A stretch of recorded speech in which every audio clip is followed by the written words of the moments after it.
death, taxes, and failure. If you strive to do great things in your business and life, those are 3 things that are guaranteed to happen to you. Not only are you certain to fail, you are most likely to do it many different times and in many different ways. Maybe you'll disappoint an important client. Maybe you'll mishandle a sensitive employee issue. Maybe that new initiative you spearheaded will blow up in spectacular fashion. I could go on. So if we, as people out to do great things in the world, are certain to fail in many different ways, why are we so bad at dealing with the emotions that inevitably come along with it? That's the issue we'll explore with this summary of Rising Strong. Join us for the next 10 minutes as we explore what to do when we fail and how to get back up again stronger than ever. The rules of engagement for Rising Strong. You've probably seen or heard the following quote from Theodore Roosevelt's Man in the Arena speech, but it bears repeating. It is not the critic who counts, not the man who points out how the strong man stumbles or where the doer of deeds could have done them better. The credit belongs to the man who is actually in the arena, whose face is marred by dust and sweat and blood, who strives valiantly, who at the best knows in the end the triumph of high achievement, and who at the worst, if he fails, at least fails while daring greatly.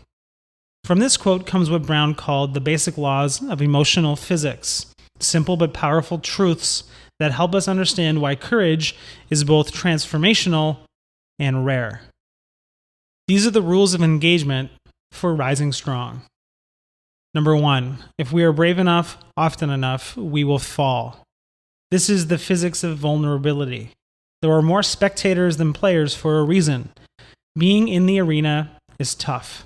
Being in the arena means committing to failure.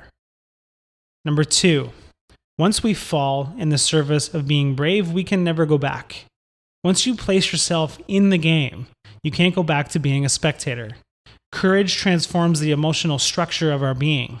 We know what it means to show up and play, and when we are just spectating. Number 3, the journey belongs to no one but you. However, no one successfully goes it alone. We need to surround ourselves with others who can give us support and walk side by side with us on this journey. Number 4, we're wired for story. Neuroeconomist Paul Zak has found that hearing a story, which we define as a narrative with a beginning, middle, and end, causes our brains to release cortisol and oxytocin. These are the chemicals that trigger our abilities as humans to connect, empathize, and make meaning. More on stories later. Number 5, creativity embeds knowledge so that it can become practice. The Asaro tribe of Indonesia and Papua New Guinea have an incredible saying. Knowledge is only a rumor until it lives in the muscle. What they are saying is that we truly learn when we use our knowledge through an act of creativity and put it into action. Number 6, rising strong is the same process whether you're navigating personal or professional struggles. Your emotions show up in your personal and business life, and you can't deal with them fully in one area of your life and ignore them in the other. Number 7, comparative suffering is a function of fear and scarcity. Failing leads to self-doubt and self-trust and even our worthiness. In those moments, we often compare our struggles to those of other people in other situations. That is a natural part of the process, and having compassion and empathy towards yourself in those moments is critical. Number 8, you can't engineer an emotional, vulnerable, and courageous process into an easy one-size-fits-all formula. When we are dealing with messy emotions like we are when we fall down, the outcome can take minutes or years. Number 9, courage is contagious.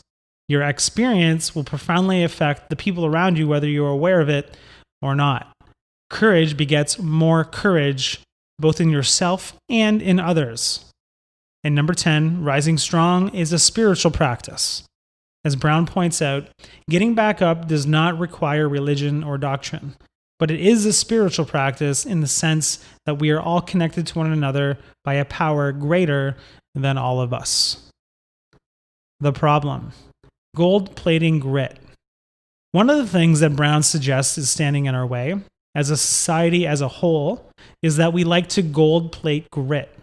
This essentially means that we embrace the idea that failure is a positive experience without acknowledging the hurt, fear, and confusion it can cause. We love to hear the stories of people getting back up when they get knocked down. Steve Jobs getting ousted from and then coming back to save Apple is a great example. But we don't spend a lot of time talking about the real emotional consequences of failure. Steve Jobs and every other person in the history of mankind who has failed had to work through tough emotions like desperation, shame, and panic. So do you. As Brown points out, the real badasses aren't the people who ignore the negative baggage that comes along with failure. The real badasses are the people who fall down, get back up, and say, damn, that really hurt. But this is important to me, and I'm going in again. The 3 stages of dealing with your failures. There isn't a step-by-step playbook for dealing with failure, but there is a path that you can follow. Stage number 1, the reckoning. The first stage is called the reckoning, and it's where we recognize the emotions that come along with failure and get curious about how they affect the way we think and behave. Notice that this is the opposite of ignoring these emotions and refusing to talk about them, which is what most of us are inclined to do. How do you recognize these emotions?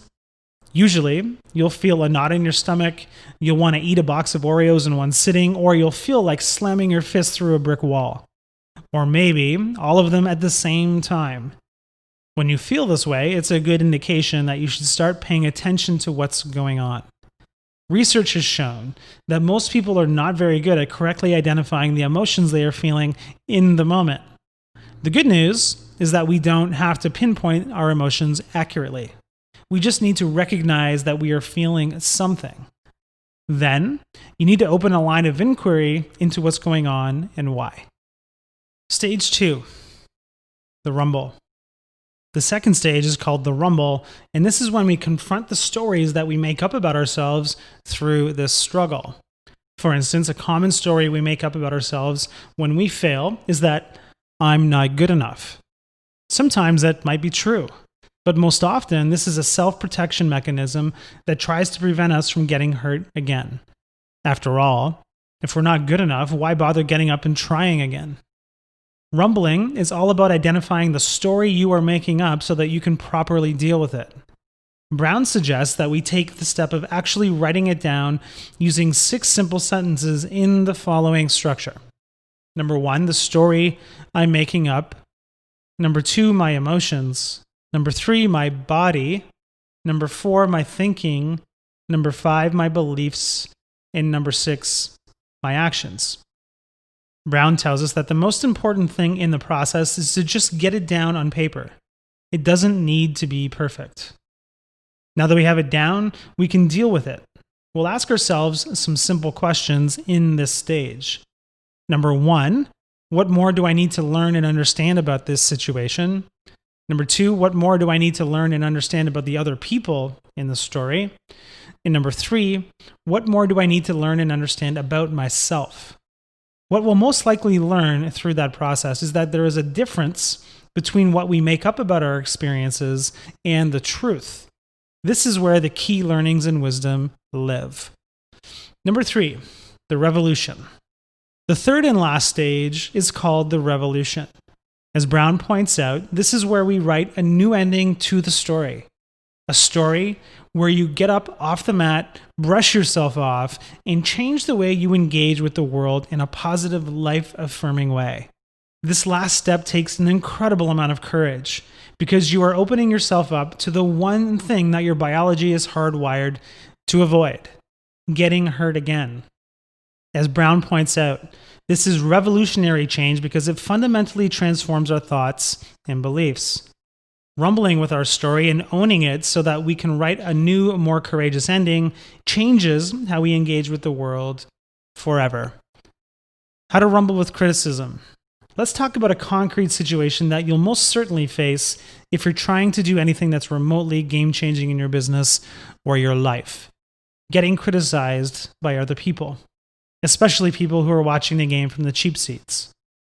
How you react to this criticism, how you rumble with it, is going to have an enormous impact on the trajectory of your life. There are 3 traps we fall into when dealing with criticism. First, we start to play small.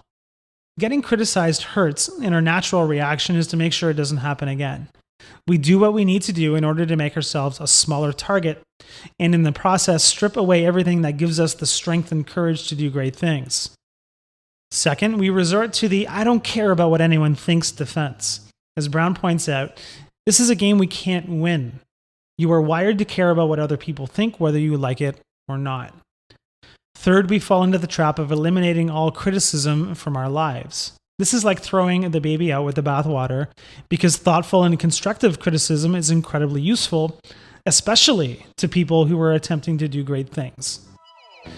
The solution that Brown gives us is to get totally clear on whose opinions actually matter. Take out a 1-inch by 1-inch piece of paper right now and write down the names of the people who really matter to you. If you're finding yourself wanting to cheat in increasing the size of the paper, you need to tighten up that list. These people should be the ones who love you because of your imperfections and vulnerabilities, not in spite of them. These are the people who will be there for you when you fail, and did I mention that it's certain you will? Confirm that it totally sucks that you failed, and then gently remind you that you are one brave badass who is about to get back into the ring. And that is the greatest gift you could ever give yourself.